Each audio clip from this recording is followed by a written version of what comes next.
जय जगन्नाथ दर्शक बंधु आज नवेम्बर 11 तारिख मंगलवार चलतु नजर पकाइबा आज किछि टॉप न्यूज विषय रे किंतु ता पूर्व वीडियो को गोटे लाइक करबा सह चैनल को सब्सक्राइब करी कमेंट रे जय जगन्नाथ लिखि नुआ नियम ईपीएफओ अकाउंट थिले मिलिबो 40,000 टंका। देशर लक्ष लक्ष ईपीएफओ अकाउंट धारी सरकार आनिछंती खुशी खबर। ईपीएफओ रो ईडीएलआई योजना रे नियम रे एक बड़ परिवर्तन आसीछि। श्रम एवं नियुक्ति मंत्रालय एही परिवर्तन करिछि। विज्ञप्ति अनुसार एबे जदि जणे कर्मचारी को पीएफ बैलेंस 50,000 रु कम थाए तेबे मध्य तांको मृत्यु पर कर्मचारी परिवार को अति कम रे 50,000 बीमार लाभ मिलिबो। पूर्वरु एही लाभ पाइबा पई कर्मचारी अकाउंट रे निर्दिष्ट बैलेंस रहिबा आवश्यकता थिला किंतु वर्तमान एही शर्त को हटाई दिया जाइछि। एहा कर्मचारी माननकु लाभ देबो जे माने कम दरमा क्षेत्र रे काम करूछंती एवं जे मानकर अन्य कौनसी बीमा सुरक्षा नाही। केवल एतिकी नुहे जदि जड़े कर्मचारी चाकरी समय शेष पीएफ आवेदन 6 मास मध्य मृत्युवरण करती तेबे एही योजना अनुसार परिवार को मध्य बीमा राशि दियाजिबो। परवर्ती खबर जदि आपण कौनसी विपद बिना एक सुरक्षित निवेश खोजुछंती तेबे भारतीय डाक विभाग ग्राम सुरक्षा योजना आपणक पई एक उत्तम विकल्प होई पारे। एही योजना विशेष भाव से लोकमानक पई डिजाइन करा जायछि जे मानकर कम आय सहित मध्य दीर्घकालीन पई एक बड़ पांठी सृष्टि करबा को चाहुछथि। एही योजनार सबुठु बड़ विशेषत्व हेउछि जे दैनिक केवल 50 अर्थात प्रति मासरे 500 निवेश करी आपण मैच्योरिटी 35 लाख पर्यंत पांठी पाई परिबे। एही योजना भारतीय डाक विभाग ग्रामीण डाक जीवन बीमा अधीन रे कार्य करे जहाको ग्रामीण एवं अर्ध शहरी अंचलर लोकमाननकु ध्यान रे रखी स्वतंत्र भाव रे डिजाइन करा जायछि। एथिरे आपण अति कम रे 10,000 एवं सर्वाधिक 10 लाख बीमा कभर करि परिबे।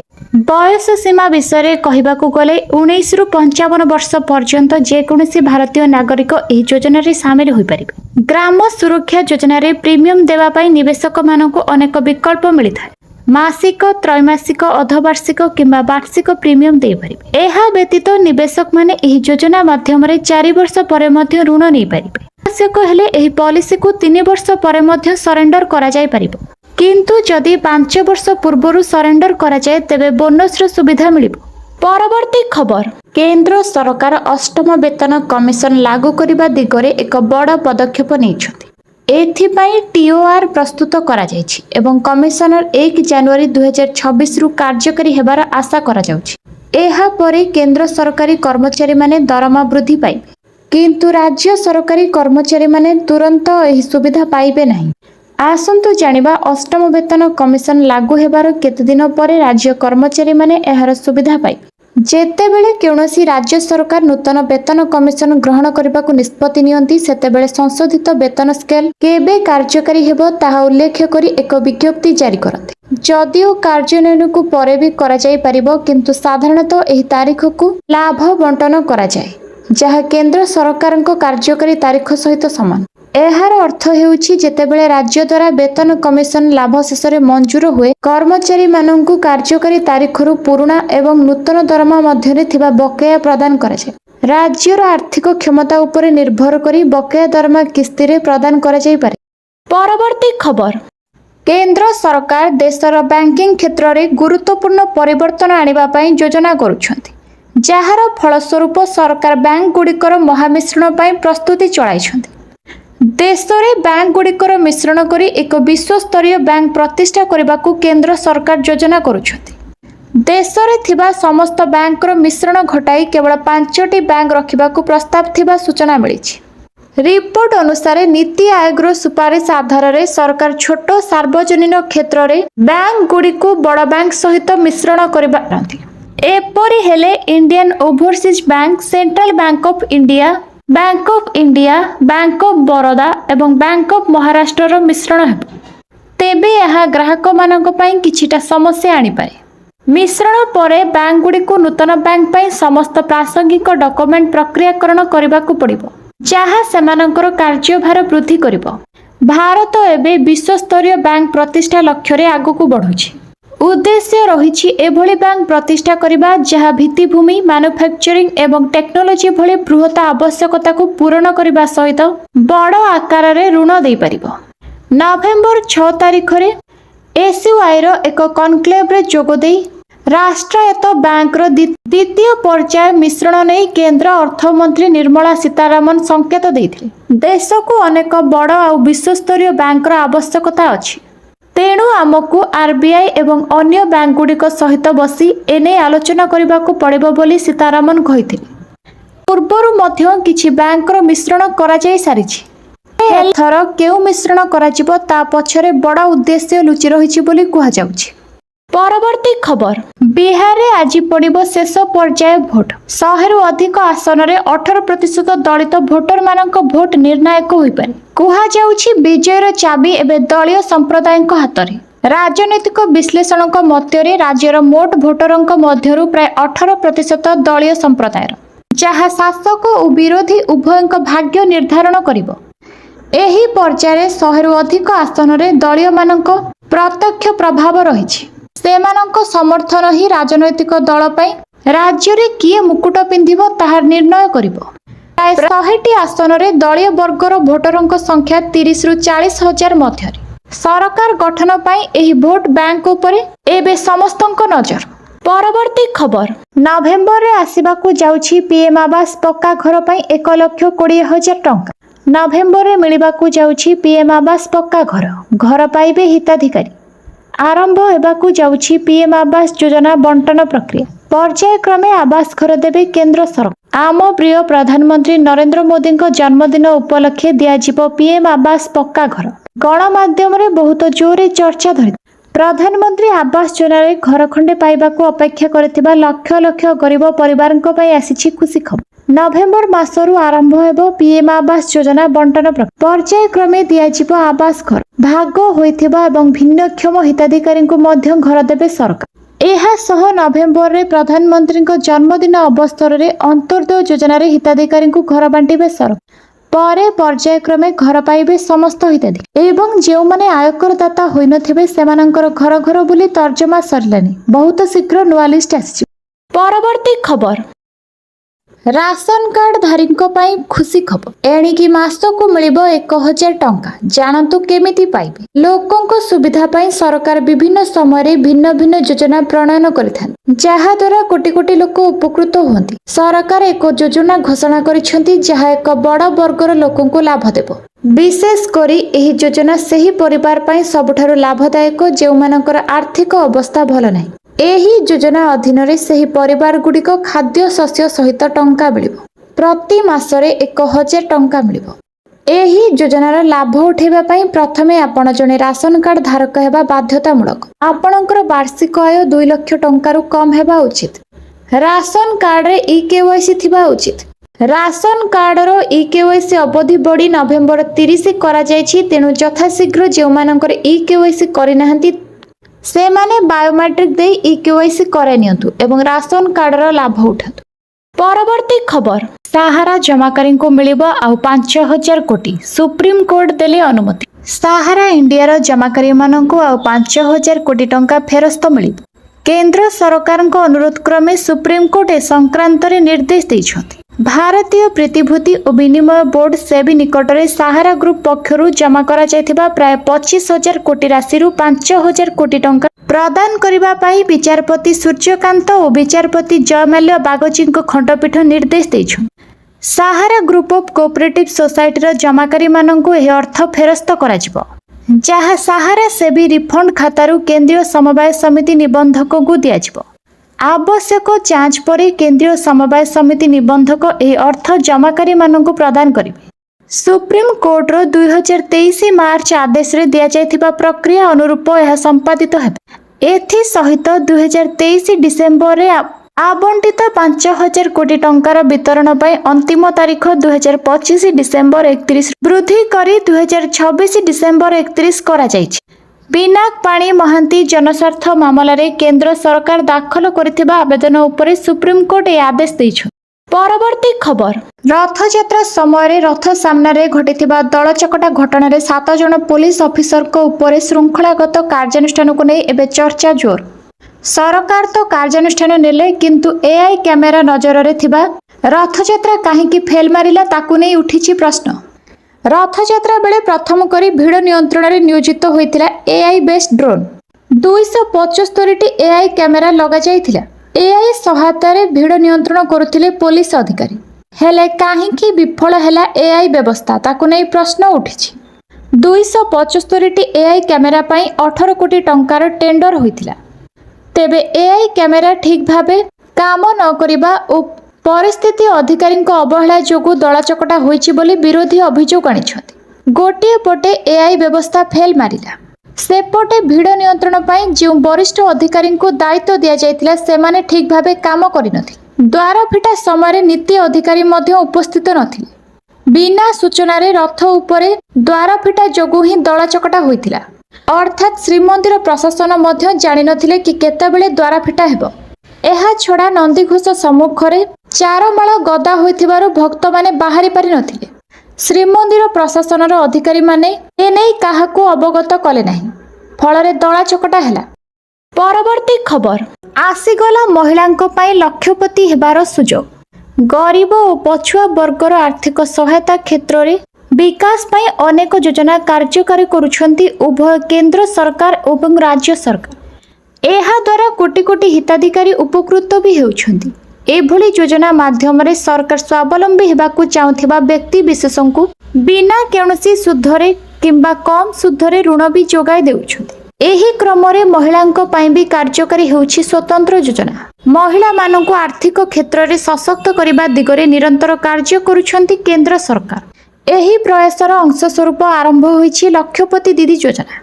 एही योजनार उद्देश्य हेउछि ग्रामांचल एवं छोट सहरर महिला मानक आत्मनिर्भरशील करबा, जहा द्वारा सेमाने स्वावलंबी होई रोजगार करिपारिबे एवं आर्थिक क्षेत्र में सशक्त होई परिबे। गत 2023 अगस्त 15 तारिख रे प्रधानमंत्री आरंभ करथिले लक्षपति दीदी योजना। एही योजना विशेषकर स्वयं सहायक गोष्ठी सहित जड़ित महिला मानक पई उद्दिष्ट। एही योजना अधीन रे महिला मानकु 1 लाख रु 5 लाख टंका पर्यंत ऋण प्रदान करा जाय। तेबे सबुठारु गुरुत्वपूर्ण कथा हेउछि एथिरे ऋणग्राहितांकु कौनसी सुध देबाकू पड़ी न थाए। अर्थात सरकार संपूर्ण सुधमुक्त ऋण जोगाई देउछथि, जहा द्वारा महिला माने बिना कौनसी आर्थिक चापरे व्यवसाय आरंभ करि परिबे। लक्षपति दीदी योजना रे केवल आर्थिक सहायता नुहे बरं दक्षता विकास उपरे मध्य गुरुत्व दिया जाउछि। एही योजना माध्यम रे महिला मानकु सिखा जाय जे सेमाने किपरि व्यवसाय आरंभ करि परिबे, ग्राहकक निकट रे किपरि पहुंची परिबे एवं किपरि निजर व्यवसाय को लाभजनक करि परिबे।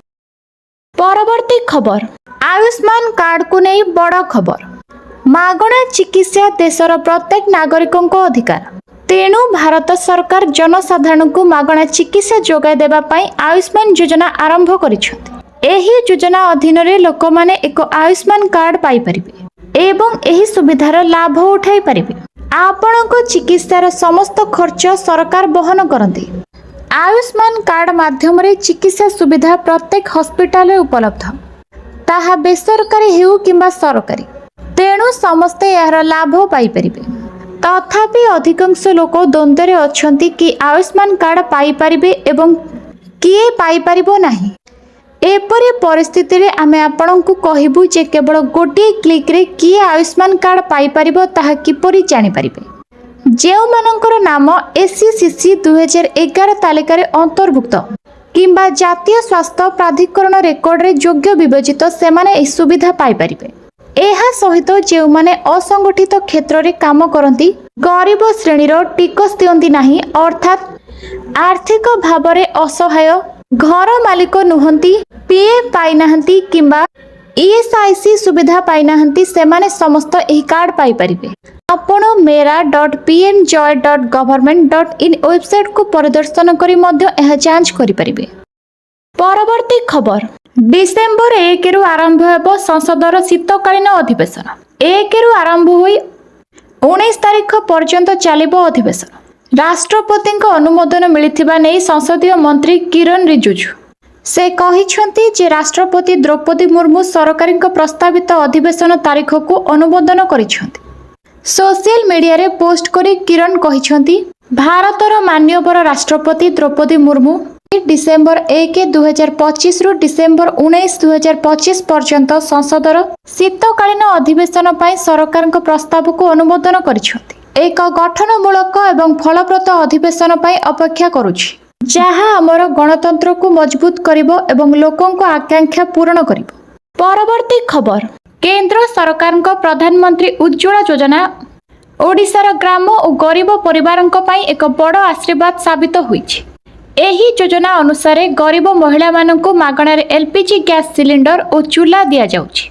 ओडिशारे लक्षाधिक महिला एही योजना द्वारा लाभ पाइछथि। पूर्वरु जो माने काठ और झुड़ी जड़ाई खाद्य पकाउथिले से माने एबे स्वच्छ गैस रे रंधा करी सुस्थ जीवन जीवंती। धुआं मुक्त घर, सुस्थ स्वास्थ्य और महिला सशक्तिकरण एही तीनोटी दिगरे उज्ज्वला योजना नुआ इतिहास लिखिछि। सरकारଙ୍କ पक्षरु प्रति वर्ष 12टी सिलिंडर सब्सिडी रेट रे दिया जाउछि एवं केतेक समय रे मागणा रिलीफ सुविधा मध्य मिलुछि। तेबे आसंतु जानिबा नुआ आवेदन किपरि करि परिबे। ऑनलाइन प्रक्रिया रे प्रधानमंत्री उज्ज्वला योजनार सरकारी वेबसाइट www.pmui.government.in को जांतु। आपणको gas company Indane, HP gas किंबा भारत गैस बाछंतु। ऑनलाइन आवेदन फॉर्म भरंतु। नाम, आधार नंबर, ठिकाना और जोगाजोग सूचना दियंतु। आवेदन सबमिट करबा परे आपणको निकटस्थ गैस डीलर पक्षरु जोगाजोग कराजिबो। ऑफलाइन प्रक्रिया रे निकटस्थ गैस एजेंसी किंबा ब्लॉक ऑफिस को जाई फॉर्म नियंतु। सहित आधार कार्ड, राशन कार्ड और पासपोर्ट साइज फोटो लगांतु। फॉर्म जमा करि दियंतु। परे सत्यापन हेबो और गैस संजोग मिल जिवो। उज्ज्वला योजना मात्र एक सुविधा नुहे, यह हेउछि ओडिशार महिला मानक सम्मान, सुरक्षा और स्वाधीनतार प्रतीक। परवर्ती खबर, घरे थिले झियो आसिला खुशी खबर। झियो को मिलिबो 11 लाख टंका। सुकन्या समृद्धि योजना रे आज ही करंतु निवेश। केंद्र सरकार पक्षरु अनेक प्रकार सेविंग योजना कार्यकारी हेउछि जहाँकि साधारण लोकंक पई बेस लाभदायी साब्यस्त होइछि। सरकार एभली एक योजना हेउछि सुकन्या समृद्धि योजना, जहाँ कन्या संतानक सुरक्षित भविष्य दृष्टि रखी प्रणयन हेउछि। वर्तमान एही स्कीम रे सरकार पक्षरु मिलुथिबा 8% लाभांश को वृद्धि करी 8.2 करा जायछि। एही स्कीम रे आपण 15 वर्ष पर्यंत झियो नाम रे बैंक रे एक अकाउंट खोली टंका जमा करि परिबे। वर्ष को 250 टंका आरंभ करी 1.5 लाख पर्यंत निवेश करि परिबे। जदि आपण एही स्कीम रे मासिक 2000 टंका 15 वर्ष पई निवेश करंती तेबे आपण 3,60,000 जमा करी 21 वर्ष परे 11 लाख टंका पाई परिबे। तुरंत निवेश करंतु ए सुकन्या समृद्धि योजनार लाभ उठांतु। परवर्ती खबर, भेंटिलेटर रु बाहर को आसिले हॉलीवुड रो जनाशुना संगीत निर्देशक तथा गायक अभिजीत मजुमदार। वर्तमान समय रे तांको मेडिसिन वार्ड को स्थानांतरित करा जायछि। एम्स पक्षरु दिया जायथिबा तथ्य अनुसार तांकर भाइटाल स्थिर रहिछि। तांको भेंटिलेटर सपोर्ट रु बाहर करा जायछि। अगस्त 31 तारिख रे कटक सीडीए स्थित एक घरे हॉस्पिटल रे भर्ती होइथिले अभिजीत। अनेक दिनरु लिभर जनित रोग रे पीड़ित होई चिकित्सित होई आसुछंती अभिजीत।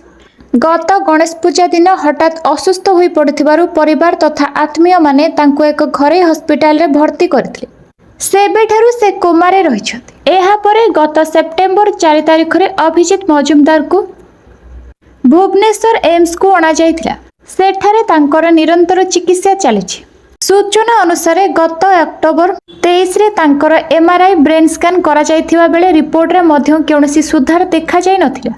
डाक्तर माने अभिजीत को भेंटिलेटर सहायतारु धीरे धीरे मुक्त करिबा पई प्रयास जारी रखिथिले।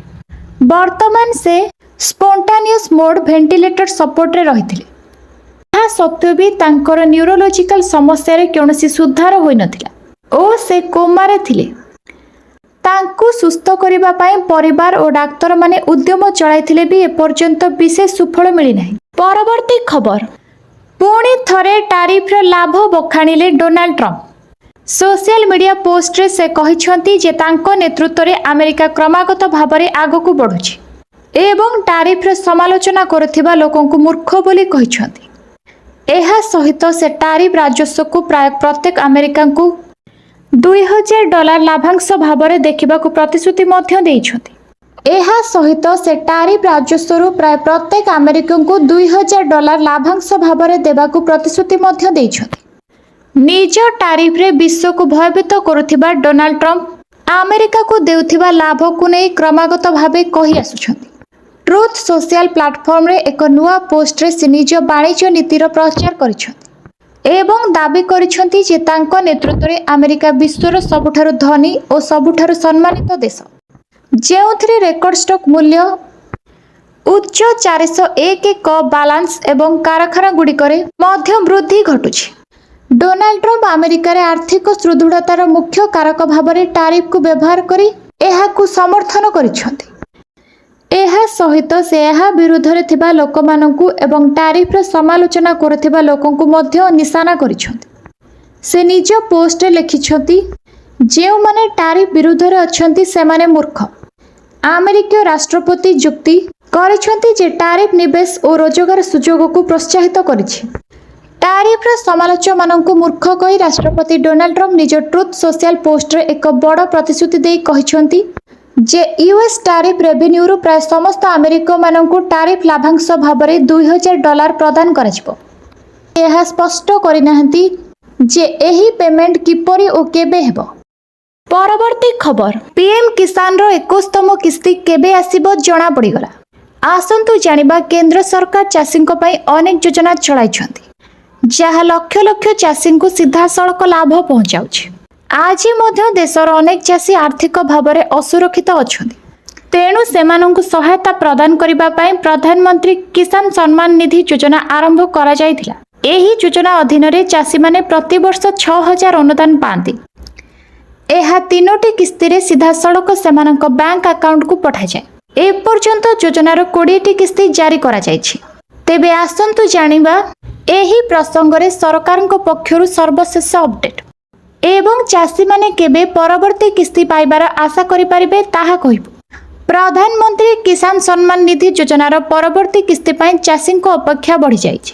ଏପର୍ଯ୍ୟନ୍ତ ଯୋଜନାରେ 20ଟି କିସ୍ତି ଜାରି କରାଯାଇଛି ଏବଂ 21ତମ କିସ୍ତି ଅପେକ୍ଷାରେ ଅଛି। ଅଗଷ୍ଟରେ 20ତମ କିସ୍ତି ପଠାଯାଇଥିଲା। ସରକାର ପ୍ରତି 4 ମାସରେ କିସ୍ତି ପଠାନ୍ତି, ତେଣୁ କିସ୍ତି ନଭେମ୍ବରର ପ୍ରଥମ ସପ୍ତାହରେ ଆସିପାରେ।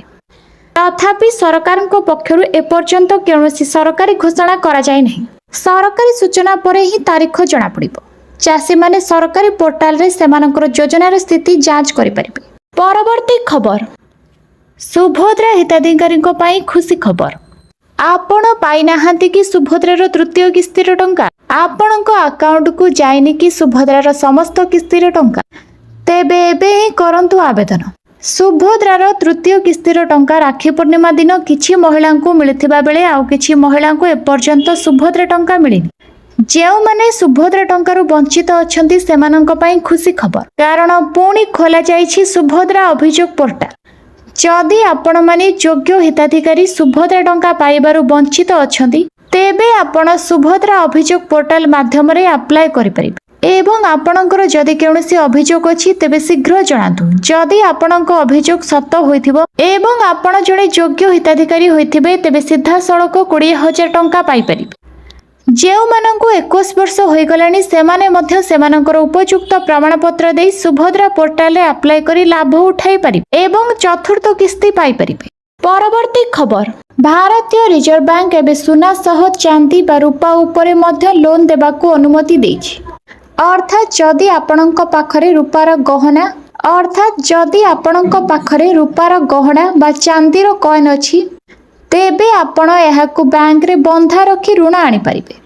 ଆରବିଆଇ ଏଥିପାଇଁ ନୂଆ ନିୟମ ଜାରି କରିଛି। ଏହି ନିୟମ reserve bank of India direction 2025 ଅଧୀନରେ ଜାରି କରାଯାଇଛି। ଏଥିରେ ସୁନା ଏବଂ ରୂପାକୁ ବନ୍ଧା ରଖିବାର ଅନେକ ନିୟମ ରହିଛି। ଏହି ନିୟମଟି ଏପ୍ରିଲ 1, 2026ରୁ ଲାଗୁ ହେବ।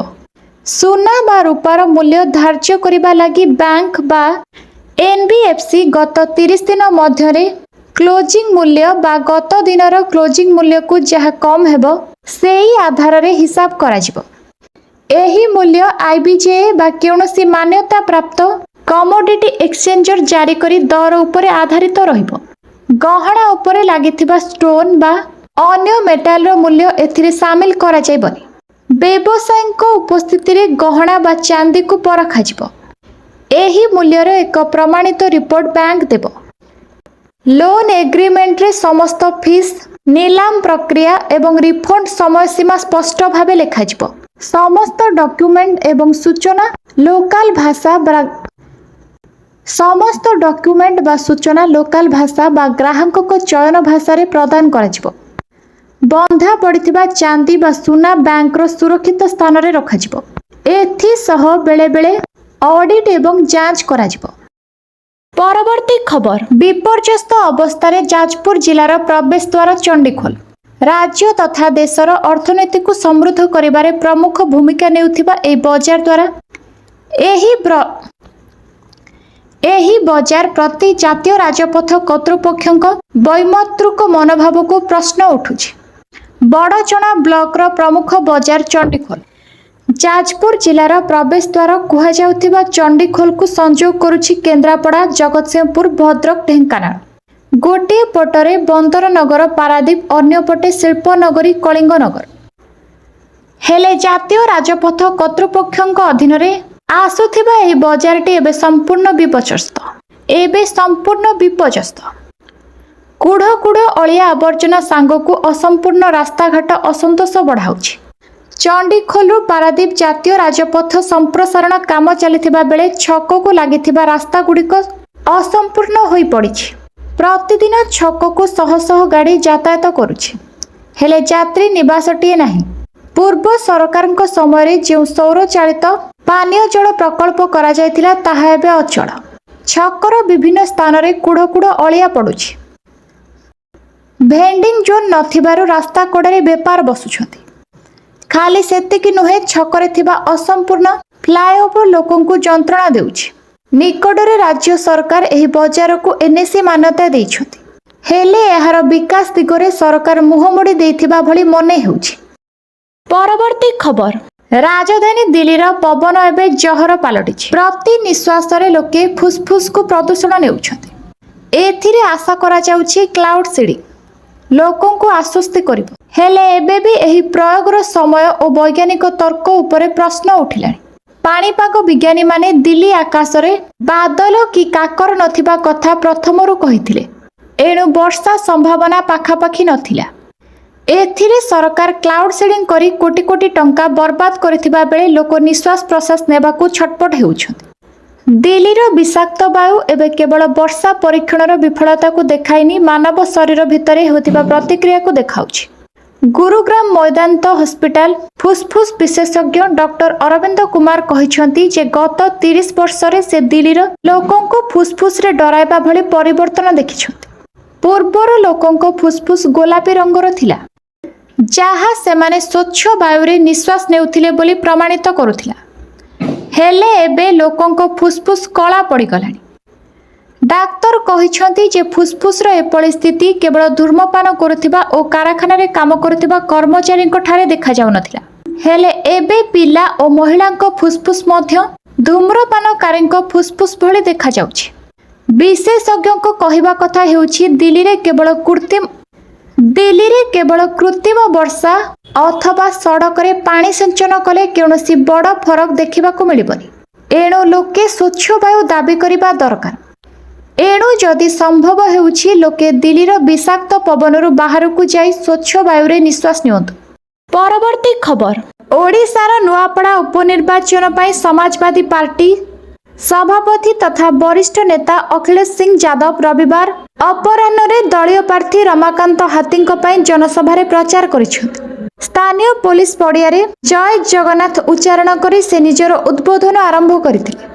ଅଖିଳେଶ ଯାଦବ କହିଛନ୍ତି ଯେ ଓଡ଼ିଶାର ରାଜନୈତିକ ଇତିହାସ ସମାଜବାଦୀ ଚିନ୍ତାରେ ବିକଶିତ ହୋଇଛି, କିନ୍ତୁ ଯେଉଁମାନେ ଭାରତୀୟ ଜନତା ପାର୍ଟି ଭାଜପାର ନିକଟତର ହୋଇଛନ୍ତି ସେମାନେ ବିପର୍ଯ୍ୟୟର ଶିକାର ହୋଇଛନ୍ତି। ସେ କହିଛନ୍ତି ପୂର୍ବରୁ ଏଠାରେ ସରକାର ଚୋରି ହୋଇଛି ଏବଂ ଏବେ ପ୍ରାର୍ଥୀ ଚୋରି ହୋଇଛନ୍ତି। ଭାଜପା ନେତୃତ୍ୱାଧୀନ ଡବଲ ଇଞ୍ଜିନ୍ ସରକାରକୁ ଟାର୍ଗେଟ କରି ସେ କହିଛନ୍ତି ଯେ ନୂଆପଡ଼ାରେ 1,20,00,000 ଟଙ୍କାର ବେଆଇନ ମଦ ଓ ଗଞ୍ଜେଇ ଜବତ ହୋଇଛି। ସେ ପ୍ରଶ୍ନ କରିଛନ୍ତି ଡବଲ ଇଞ୍ଜିନ୍ ସରକାର କରୁଛି କ'ଣ? ଏହାର ଅର୍ଥ କ'ଣ? ଗୋଟିଏ ଇଞ୍ଜିନ୍ ଗଞ୍ଜେଇ ଏବଂ ଅନ୍ୟ ଇଞ୍ଜିନ୍ ମଦ। ସେ କହିଛନ୍ତି ଯେ ଓଡ଼ିଶା ପରମ୍ପରାର ମାଟି। ଏଠାକାର ଆଦିବାସୀ ଭାଇ ଭଉଣୀଙ୍କୁ ସେମାନଙ୍କ ଅଧିକାର ଦିଆଯିବା ଆବଶ୍ୟକତା ଅଛି। ସେ ଦରଦାମ ବୃଦ୍ଧି ଏବଂ ତେଲ ଦର ବଢ଼ିବା ନେଇ ଉଦ୍ବେଗ ପ୍ରକାଶ କରିଛନ୍ତି। ସୁଯୋଗ ଦେଲେ ସମାଜବାଦୀ ପାର୍ଟି ଝିଅମାନଙ୍କୁ ମାଗଣାରେ ପାଠ ପଢ଼ାଇବାକୁ ପ୍ରତିଶ୍ରୁତି ଦେଉଛି। ଉନ୍ନତ ସଡ଼କ ଦ୍ୱାରା ଚାଷୀମାନେ ଉପକୃତ ହୋଇପାରିବେ ବୋଲି ସେ କହିଛନ୍ତି। ପରବର୍ତ୍ତୀ ଖବର, ପୋଲିସ ଏସ୍ଆଇ କେଳେଙ୍କାରୀ ମାମଲାରେ ଶଙ୍କର ପୃଷ୍ଟି ଓ ସୁରେଶ୍ୱର ନାୟକଙ୍କ ହେବ ପଲିଗ୍ରାଫ ଟେଷ୍ଟ। ପଲିଗ୍ରାଫ ଟେଷ୍ଟ ପାଇଁ ଆବେଦନ କରିଛି କ୍ରାଇମବ୍ରାଞ୍ଚ। ମାମଲାରେ ଆଜି ହିଁ ହେବ ଶୁଣାଣି। ବ୍ରହ୍ମପୁର ଜେଏମ୍ଏଫ୍ସି କୋର୍ଟରେ କ୍ରାଇମବ୍ରାଞ୍ଚ ପକ୍ଷରୁ ଆବେଦନ ହୋଇଥିବା ବେଳେ ଆଜି କୋର୍ଟ ଏହାର ଶୁଣାଣି କରିବେ। ଜେରା ବେଳେ ଉଭୟ ଶଙ୍କର ପୃଷ୍ଟି ଓ ସୁରେଶ ନାରାୟଣ ସତ କହୁନଥିବା କ୍ରାଇମବ୍ରାଞ୍ଚ ସନ୍ଦେହ କରୁଛି। ଦୁଇ ଜଣଙ୍କୁ ଗତ 4 ତାରିଖରେ କୋର୍ଟ ଚାଲାଣ କରାଯାଇଛି। ଶଙ୍କର ପୃଷ୍ଟି ଓ ସୁରେଶ ନାରାୟଣ। ଭିଡ଼ିଓଟିକୁ ଶେଷ ଯାଏ ଦେଖିଥିବାରୁ ଆପଣଙ୍କୁ ଧନ୍ୟବାଦ। ଯଦି ଆପଣ ଏପର୍ଯ୍ୟନ୍ତ ଲାଇକ୍ କରିନାହାନ୍ତି ତେବେ ଗୋଟେ ଲାଇକ୍ କରି କମେଣ୍ଟରେ ଜୟ ଜଗନ୍ନାଥ ଲେଖିଦିଅନ୍ତୁ। ଆଉ ପାଖରେ ଥିବା ସବସ୍କ୍ରାଇବ୍ ବଟନରେ କ୍ଲିକ୍ କରି ବେଲ୍ ଆଇକନରେ ଅଲ୍ ପ୍ରେସ୍ କରିଦିଅନ୍ତୁ। ଧନ୍ୟବାଦ।